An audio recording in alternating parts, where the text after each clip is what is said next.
8 months into Xavier's marriage, I got pregnant. But I'm not his wife. I'm just the stand-in. Serena Sterling, the billionaire heiress, ran away from her own wedding. Because I happened to look exactly like her, I was press-ganged into taking her place. Her father promised me $5 million if I could keep the charade up for a year. But now, things had gotten a little complicated. I frantically called Mr. Sterling. "You found her, right? Switch us back immediately. If we don't do this now, we never can." I didn't even pack a bag. I was shipped out overnight. 2 weeks later, I was sitting on a bench in Paris feeding white pigeons, contemplating what to do about the baby. Suddenly, strong arms scooped me up from behind. A man's hand gently caressed my cheek, his voice slow and deliberate.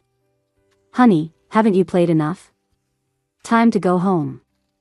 Getting kidnapped and forced to marry Xavier was not on my bingo card. I was on the street buying tacos when, out of nowhere, I was grabbed. 2 hulking bodyguards dragged me into a luxury SUV without a word. 30 minutes later, I was tossed into a villa. In the massive living room, a middle-aged man sat stiffly on a sofa. As soon as he saw me, he grabbed a teacup and hurled it at my head.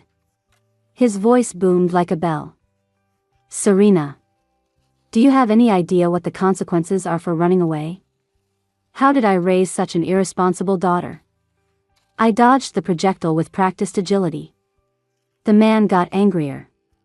"You dare dodge? I raise you for 20 years, you make a mistake this big, and you still dare to dodge? Me, huh?" He grabbed his cane to strike me. I ran around the living room screaming, "Who is Serena? Don't hit me. You have the wrong person." It took me pulling up my driver's license, my Instagram feed, and my digital ID before he finally accepted the fact that I wasn't his daughter. I was just a random passerby who happened to look terrifyingly similar to her. As an apology, he compensated me with $2,000. I happily took the cash and prepared to leave. But then he spoke up. "Miss Chloe, you look like you need money. I have a business proposition for you. Pull this off, and you'll be set for life." That sentence stopped me in my tracks. The wedding was a month away. Serena had bolted. If Serena came back before the wedding, he'd give me $50,000. If she didn't, I would pretend to be his daughter and marry the guy. The contract was for 1 year. Whether they found her or not, at the end of the year, I'd get $5 million. I was broke. My brain short-circuited, and I said yes. "Honey, are you spacing out right now?" Xavier sounded dissatisfied. He nipped at my lip. "Babe, if you're not going to behave tonight, don't expect to get out of bed tomorrow." I snapped back from my chaotic memories and quickly said, No, I'm super good. I have to go to work tomorrow, please, please." I blinked my eyes, giving him my best puppy dog look. Xavier tucked a damp strand of hair behind my ear and leaned down to kiss me. He whispered like a devil, "Too late." My eyes were unfocused, staring into the void. Damn it. Nobody told me before the wedding that Serena's husband had such a high drive. Mr. Sterling had told me his daughter and Xavier were a business match. They'd only seen photos of each other, they'd never met in person. And me? I looked exactly like Serena. So much so that Mr. Sterling didn't believe it and ran a DNA test. Unfortunately, we weren't long-lost sisters, we just looked alike. I was heartbroken. My fantasy of being a secret heiress was shattered. But if I couldn't be the heiress, I could be her double. The money spent the same. They couldn't find Serena, so I had to bite the bullet and handle everything: the dates, the marriage license, the wedding. On the wedding night, I sat in the bridal suite wearing a dress worth 7 figures, waiting for him. He pushed the door open. The shifting light cast a long shadow across the room. Xavier's voice was calm. "Nervous, Miss Sterling?" I swallowed hard, my fingers twisting the fabric of the dress. "So, what happens next?" He loosened his tie. "I have normal physiological needs. I had prepared myself before taking the job. A newlywed billionaire wasn't going to agree to a sexless marriage. And Xavier was hot. Great body. 6'2", 8-pack abs, 7 inches. Ahem. Anyway, I definitely wasn't getting the short end of the stick. I woke up the next morning clutching the duvet, contemplating the meaning of life. Xavier wrapped his arms around me from behind. "What's wrong, wifey?" I didn't know I was this kind of person. His voice was raspy with sleep and satisfaction. I mumbled, "I slept with my husband on the first night." "I'm so easy." He pulled me back down. "We can do it on the second day, too." Back then, I didn't realize anything was wrong. Maybe because it was my first time, I got a little addicted, too. After playing house with Xavier for 6 months, I suddenly woke up one day in a cold sweat. Wait. I'm not actually his wife. 6 months post-wedding. In the morning, I went to work at the Sterling Group. Before leaving, Xavier kissed me goodbye. "Honey, I'm picking you up today. Don't wander off." I nodded. The first time Xavier came to pick me up, I had wandered off to a food truck to buy tacos and got distracted chatting with the owner. I didn't look at my phone. When I finally checked, I had a dozen missed calls and texts. He was standing there in a custom suit that looked completely out of place on the dirty street corner, hugging me in front of a busy taco stand. He whispered in my ear, low enough that only I could hear, "Babe, if there's a next time, I'm punishing you." My ears turned bright red. Shut up, shut up. No dirty talk in public. He rubbed my head and pinched my ear. "Next time, tell me in advance. I worry when I can't find you." After that, Xavier picked me up every few days. I didn't think much of it. One day after work, I climbed into the car, hugging and kissing him. After making out for a while, I realized we weren't home. "Where are we going?" Xavier cupped the back of my head. "You'll see." Near the destination, he put a blindfold on me. 5 minutes later, we stopped. He took the blindfold off. The sunset was spilling over a garden full of red roses. It was magnificent. Behind us, someone wheeled out a birthday cake. Amidst the cheerful singing, Xavier lowered his head and kissed me. "Happy birthday, Serena." I had wondered why he brought me here. Turns out, it was Serena's birthday. My feelings were complicated. Right. The person married to Xavier was Serena, not me. I wasn't his wife. Seeing that I wasn't jumping for joy, Xavier looked like a puppy that had peed on the rug. "You don't like it?" I suppressed my messy thoughts and smiled at him. "I love it." The contract was for a year. Half a year had passed. I thought I had 6 months left. But a month later, Mr. Sterling texted me. "Found her. Serena was back." They were keeping her at a villa in the suburbs. She had been caught with her little boyfriend. Now she was on a hunger strike, refusing to return to her life. I watched the video Mr. Sterling sent. It was a bit grainy. Serena looked about 80% like me. With the blur, if I didn't know for a fact it wasn't me, I would have thought someone filmed me secretly. She was screaming at the camera, hysterical.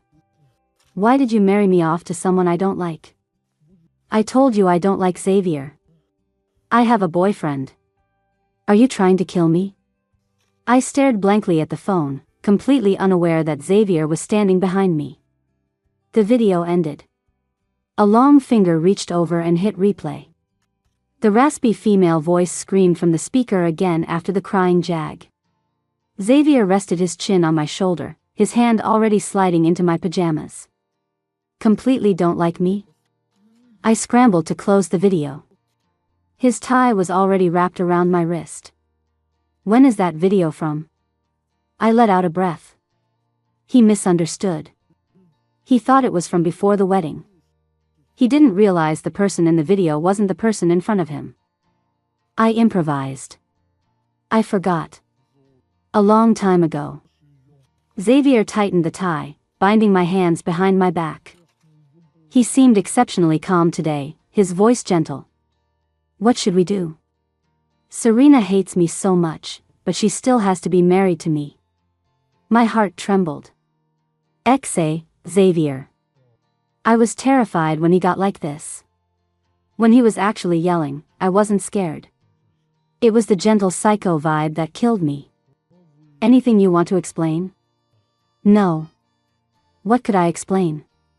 Serena really doesn't like you. I stayed silent. Xavier smiled.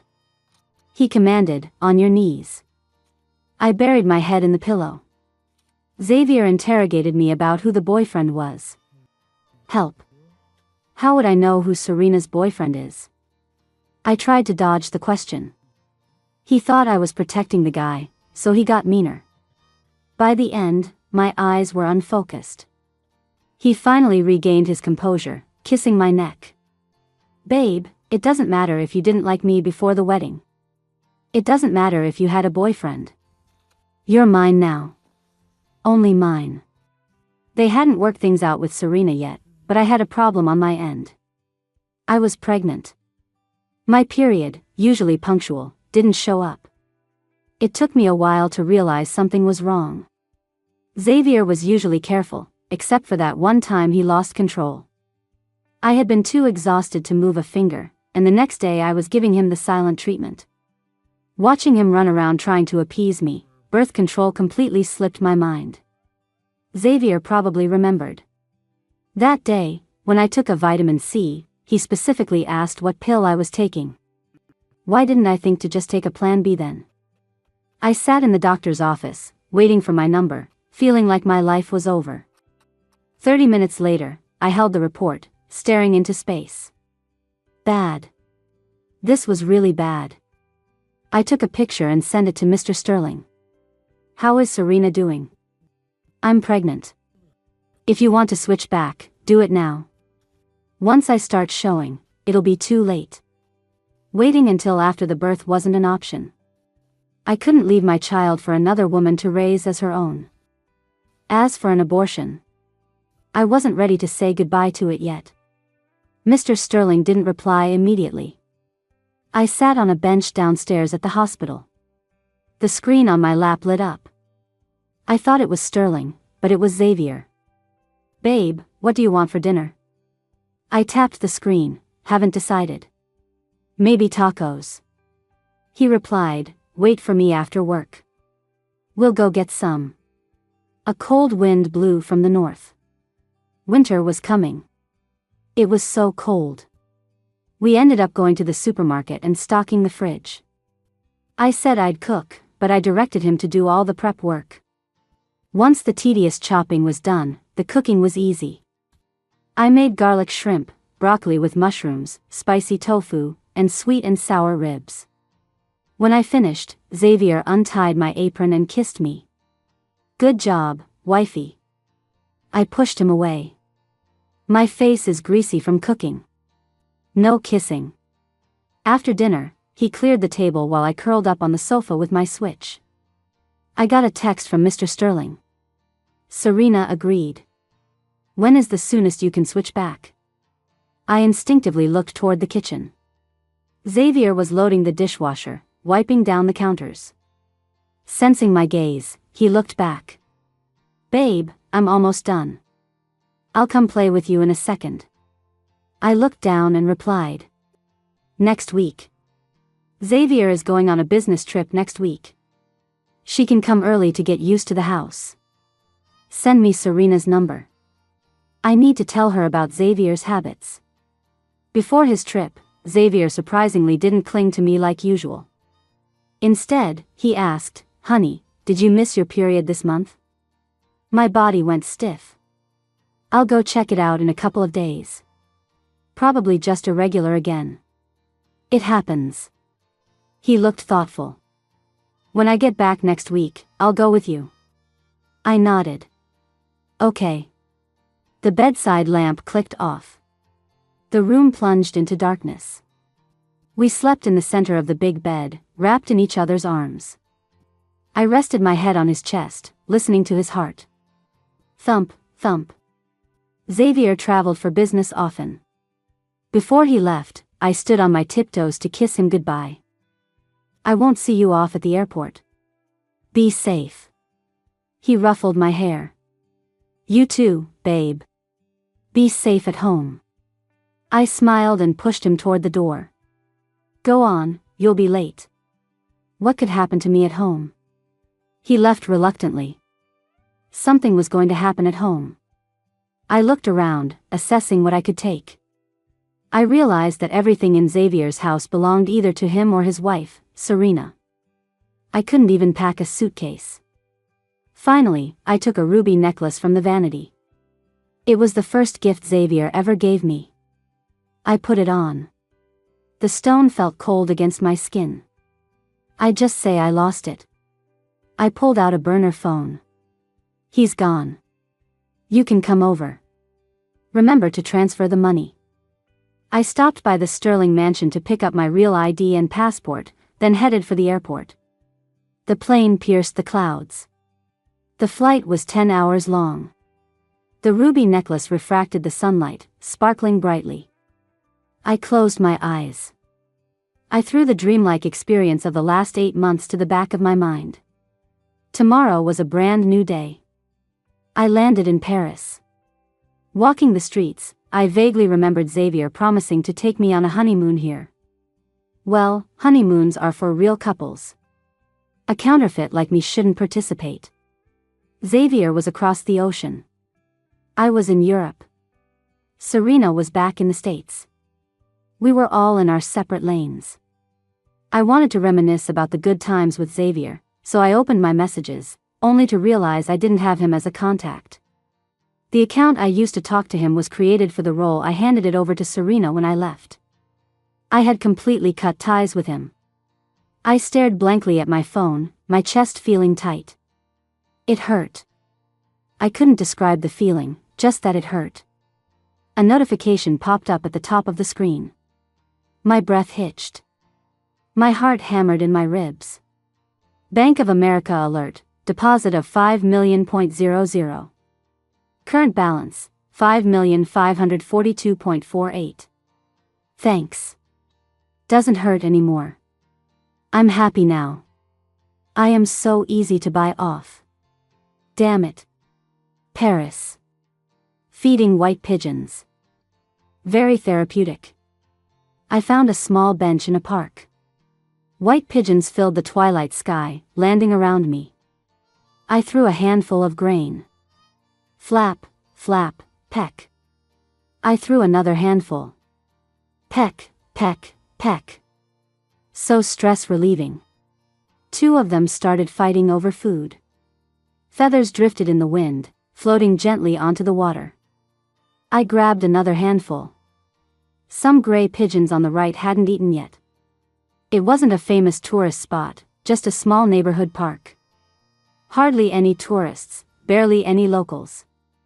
The closest person was a white-haired old man looking at me cheerfully. He was the one who shared his birdseed with me. Realizing I didn't speak French, the old man switched to English. He clearly didn't like English much. His sentences were very short. I tried to chat, but he waved me off with a look of disdain, telling me to just feed the birds. Weird little old man. But friendly. Pigeons swam in the water, flew in the sky. The sun in the west looked like a giant salted egg yolk, slowly sinking. I swallowed. Now I wanted to eat salted egg yolks. The sunset was burning. I held up my phone to capture the moment in a foreign land. A white pigeon took flight from the corner of the frame. The photo turned out amazing. I'd post it later. Enjoying the peace of nature, I saw a couple walk by on the other side of the park. The woman was heavily pregnant. Her husband held her hand as they strolled. I froze. The issue I'd pushed to the back of my mind came rushing back. I touched my stomach. What about this kid? If I keep it? Single-parent households can be tough. Although I have $5 million, raising a kid in a major city is expensive. Being frugal would feel like I was shortchanging the child. Plus, the father is married. Secretly having his kid feels ethically murky. If I don't keep it. I haven't decided. Do I really want to abort my first child? I sighed. I'll agonize over it for another month. No point torturing myself now. It's all Xavier's fault for not wrapping it up and not reminding me to take the pill. Annoying. He had his fun, and left me with all the problems. Bored, I drew a circle on the ground with the grain. The pigeons arranged themselves into a circle to eat it. My mood improved slightly. I made 2 more circles. Repeating this meaningless, mechanical action made the messy thoughts in my head drift away. When I finished the last handful, I heard someone ask in English, "All out?" I was zoning out and didn't react to how young the voice sounded. I thought it was the weird old man again, so I replied casually, "Yeah, all out." "Do you have more? Can I buy some from you?" He didn't answer. Curious, I turned my head to see what the old man was doing. But before I could see anything, I was pulled into an embrace. My head hit a solid chest. Big pecs. Just as big as my fake husband's. The scent of bitter orange leaves washed over me. Done feeding the pigeons? Time to go home. A man's large, dry hand caressed the side of my face. I was forced to look up, meeting his gaze. Xavier's tone was slow, his voice dangerously gentle. "Right, wifey? Isn't he on a business trip on the other side of the Atlantic? Why is he here? Haven't played enough? Still want to play?" Xavier separated my fingers, interlacing his long digits with mine. He leaned down slightly, biting my earlobe. "Honey, do you need me to keep you company?" "Something is wrong." I tried to wiggle out of his arms. Failed. Xavier held me tight. I pushed hard. Didn't move. I feigned anger. "Are you sick? Hugging random people in the park calling them wifey? Let go or I'm calling the cops." Xavier wasn't intimidated at all. He snatched my phone and held it high in the air, saying lightly, "Can't call the cops now. He's 8 inches taller than me." I couldn't reach my phone at all. Even jumping didn't work. Unless I climbed him like a tree. I was shocked. "You're mugging me too? That adds to the charges." He didn't care. Can my wife come home with me now?" "Wife my ass. Your wife is Serena, not me." I tried to snatch the phone back.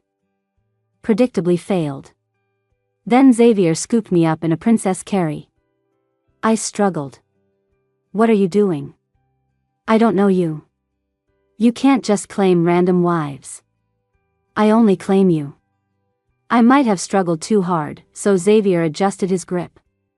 He grabbed the hood of my hoodie so I couldn't run. I was only wearing the hoodie. If I slipped out of it, I'd be flashing the park. I gave up. "Dude, who are you? Look, we're both Americans, just let me go, okay? Don't make a scene in a foreign country." He picked me up again. "Explain at the hotel." He emphasized the word hotel. I looked at the sky. Why are there people who just claim random wives? Xavier ignored me. He stopped talking. Rude. The hotel he booked was huge. Presidential suite vibes. He tossed me onto the bed. The mattress went boing, and I went boing. I tried to crawl up, but Xavier pressed his entire weight onto me. We were so close I could see the fine hairs on his face. His breath ghosted over my cheek. Xavier traced my eyebrows. "Start explaining." I swallowed. "Do we have to explain in this position?" Xavier's hand slid down, resting on my stomach. He answered, "Baby is pregnant." So, no. Some messy images flashed through my mind. My relationship with Xavier hadn't been conflict-free. I often annoyed him over small things. Flaking on him, picking fights for no reason. If life got too boring, I'd find a reason to argue. Xavier usually indulged my drama. But afterwards, I'd always be apologizing while being. He tapped my lips, implying heavily, if you want to sweet talk me before explaining, that works too. I put on my pitiful face. I'm really not your baby. You have the wrong person, don't you? He raised an eyebrow. Do I? I nodded vigorously. Yes, yes. Do you even know my name? See, you don't. He cut me off. Chloe Liang. You like the street tacos near the office, heavy on cilantro, no green onions. You always buy 2 orders, and what you can't finish, you treat me like a trash can and make me eat. You like hugging pillows when you sleep. If I throw your pillows away, you hug me. Wait. So the pile of pillows I bought. He threw them away. I wondered why they kept mysteriously disappearing. You like being ordered around. You like it when I'm dominant. If I'm gentle, you don't listen. Saying this, Xavier's hand gently closed around my neck, his tone incredibly soft. Babe, was I too gentle with you lately? Is that why you learned how to run away? My breath hitched. Xavier. What should you call me? Now, open your mouth. I'm doomed. I buried my face in the pillow. Xavier tried to pull me back into his arms, but I ignored him, continuing my ostrich impression. Babe, stop being shy. Eat dinner first. I mumbled, already ate. He turned my head and kissed me. Eat some real food, or you'll get hungry. Ah, stop talking. I pulled the duvet over my head. I'm not hungry. Xavier lifted me up, blanket and all. Babe, rolled up in the blanket like that, you look like a little turtle. I popped my head out. You're the turtle. He nodded. Yeah, now you look even more like one. I puffed up my cheeks. He rubbed the corner of my lips. Still upset? I covered his mouth to stop him from saying anything else incriminating and changed the subject. How did you find me? The table was full of food. While I was playing ostrich, Xavier had set out the room service. He poured me a glass of warm water and handed me chopsticks. Admit you know me now? I stayed stubborn. Don't know you. The world is huge. How did he find me? Xavier wouldn't tell me. He just kept feeding me like a hamster. Stuffed, I rolled over to the sofa. Xavier stuck to me immediately. He tried to kiss me. I said seriously, you are married. Xavier played with my hair, replying casually, This counts as cheating, I rambled. Men who don't respect themselves are trash. Xavier showed zero remorse. So I'm cheating. And? Can you face your wife with a clear conscience? Xavier glanced at me coolly. Can my wife face me with a clear conscience? She probably can't either. I felt a pang of guilt. Cheating is wrong. Once a cheater, always a cheater. Trash men aren't allowed to kiss me. Xavier pinched my cheek. Getting good at gaslighting, aren't you, sweetheart? I hugged a pillow and turned away. I hadn't prepared a contingency plan for Xavier tracking me down. I didn't know what to do. Xavier held me, chin resting on my shoulder, not speaking. After a long time, he suddenly said, Chloe, I'm very angry. Xavier's tone was calm. Eerily calm. He said he was angry the same way someone would say it's sunny today. Was it fun pushing me onto someone else? I bit my lip. Not someone else. Your wife. He cupped my face. The person I know is you. The person I got the license with, the person I had the wedding with, was you. But his wife is Serena. Xavier sighed.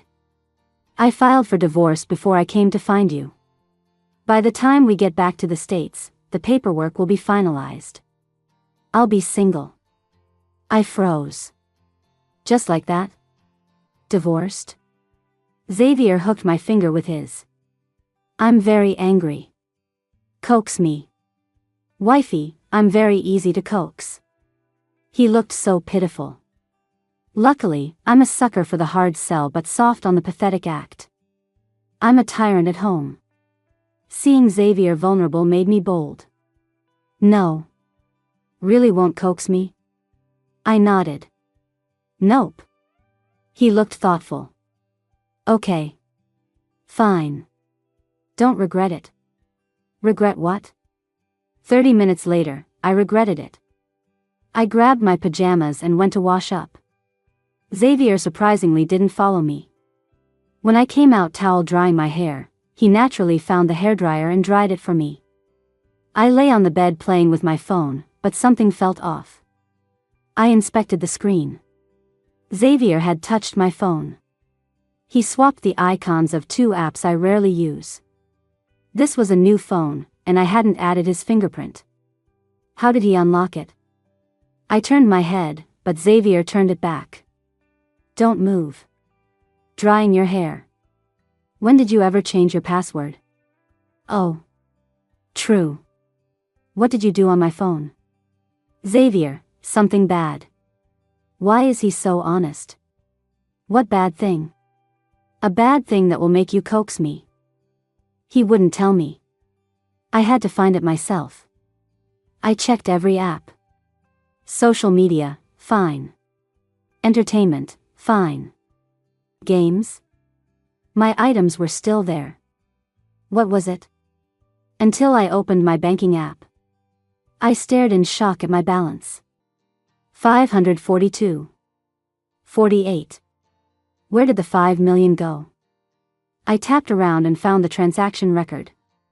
It was transferred out while I was in the shower. Xavier turned off the hairdryer. I sat up and stared at him.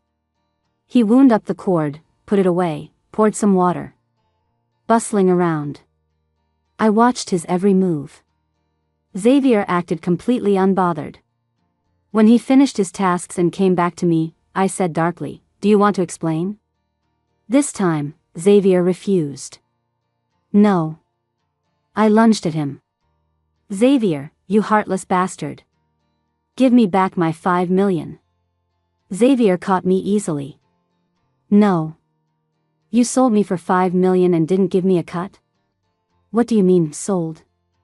This was the deal from the beginning. Give it back. He was unmoved. No. So angry. So angry. So angry. Xavier looked down. Babe, coax me, and I'll return it. I'm the one who's mad, and I have to coax him. Even angrier. I burrowed into the blanket and ignored him. Xavier waited patiently. 5 million. That's $5 million. A person can't choose dignity over money. I stuck a hand out of the blanket and tugged Xavier's shirt. I was wrong. Xavier is good at fishing. He ignored me. Pretended he didn't see me. I pulled harder. Xavier, I was wrong. I crawled out of the blanket and hugged him from behind. Hubby, it's all my fault. Don't be mad anymore. My hand drifted lower. Men are easy to coax.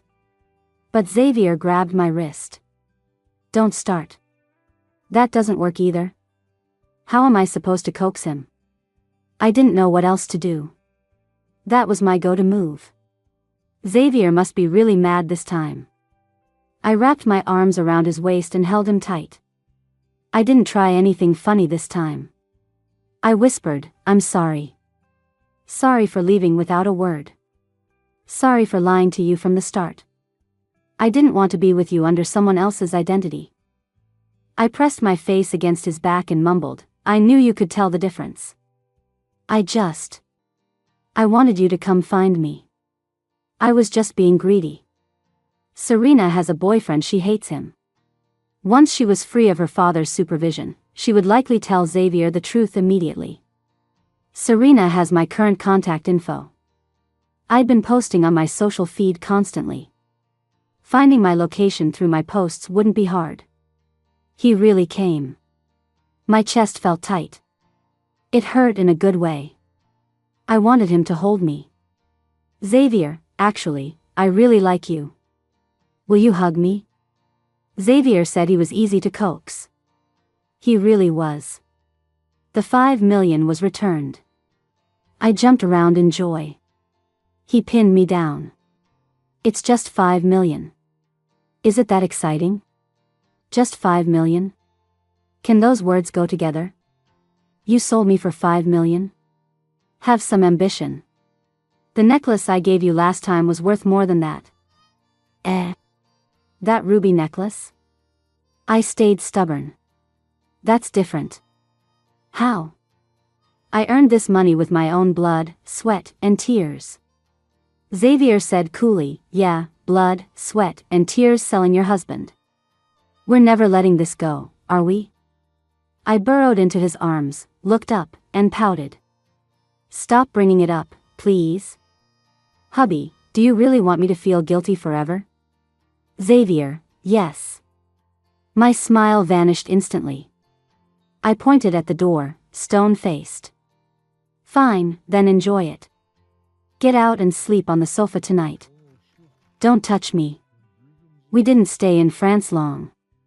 Xavier had delayed his business trip to find me, so he had to get back to work.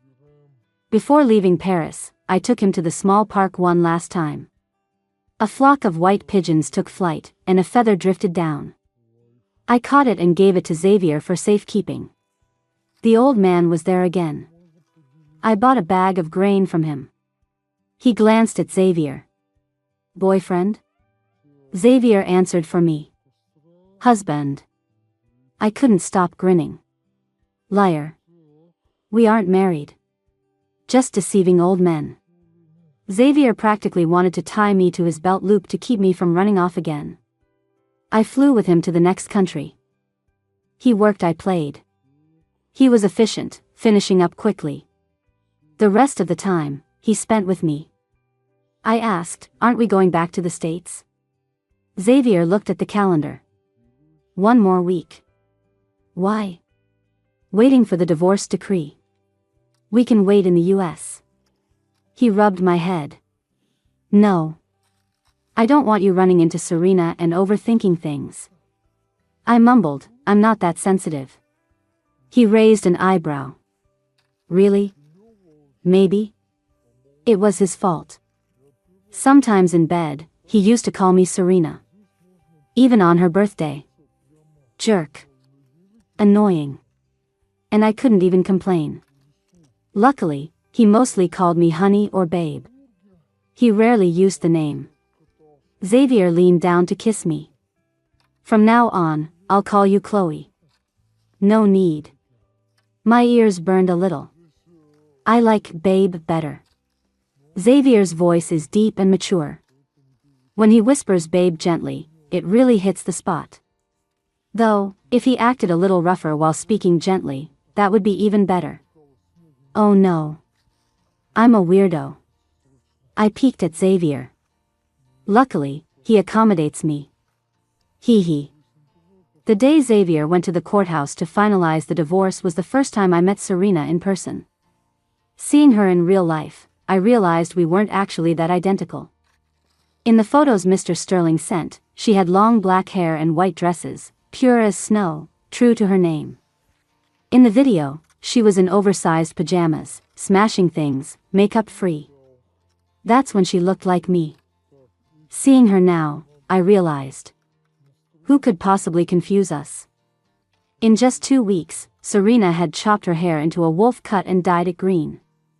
She wore a vintage velvet shirt and black straight-leg pants. Seeing us arrive, she lowered her sunglasses and looked over. I stared. She glanced at Xavier, then her eyes lingered on me. I blurted out, is your partner actually a boyfriend, or a girlfriend? Serena raised an eyebrow. Boyfriend. I'm hetero. Oh. Stereotypes really are a mountain to climb. She suddenly added, die-hard hetero. Stereotypes exist for a reason, though. Xavier didn't let me talk to her much. Since there were no disputes, the divorce was finalized rapidly. They walked out with the papers. Serena waved at me. I'll buy you dinner sometime. Thanks for everything. Her dad gave me $5 million, and she's thanking me. Mr. Sterling is the only victim in this story. I watched Serena walk away, lost in thought. Xavier took my hand. What, you have a crush on her? That sounded like jealousy. He didn't deny it. I'm jealous. I laughed. You're jealous of a girl? He pinched my palm. You asked about her sexual orientation. I wrapped my arms around his neck and kissed him. Xavier, she's straight, and so am I. She has a boyfriend, and so do I. Don't be jealous. I only like you. He held me, and we kissed right there on the courthouse steps. 2 girls walked by. I heard one say, kissing right outside the courthouse. Newlyweds are different. The other said, totally. In this economy, anyone getting married must be in love. Let them kiss. When will I get a sweet romance? You? Forget it, you're gonna be alone for. They walked away, their voices fading. If they knew we were here for Xavier's divorce, their jaws would have dropped. I thought it was funny and started to tell Xavier. He turned to me. Babe, did you bring your ID? What is he planning? I clutched my bag. No. You just got divorced. I am not marrying you right now. The clerk is right inside. What would they think? I tried to bolt, but he grabbed my hood. Where are you running? I struggled. If I don't run, you'll drag me in to get married. Who gets married the same day they get divorced? No, absolutely not. He sighed. Fine, we won't do it today. Stop running. I side-eyed him. Okay, he doesn't look like he's going to force me. I relaxed and took his hand. Okay, then I won't run. We wandered aimlessly, chatting. I started gaslighting him again. Even though you're a divorcee, I won't hold it against you. I'm such a good person. Let me tell you, nobody wants a divorced man these days. I'm being so generous taking you off the market, so you have to listen to me, got it? He smiled. When I listen to you, you complain. No, I don't. When have I ever complained about him listening? Right there on the street, he leaned down and bit my ear lightly. Babe, you obviously prefer it when We had somehow wandered to a food street. My ears were burning. I cut off his dirty talk. Xavier. I want street tacos. Go buy me some. Stop talking. Or I'm going to dig a hole and hide in it. He held my hand tighter. Okay. Let's go get tacos. Tacos are delicious.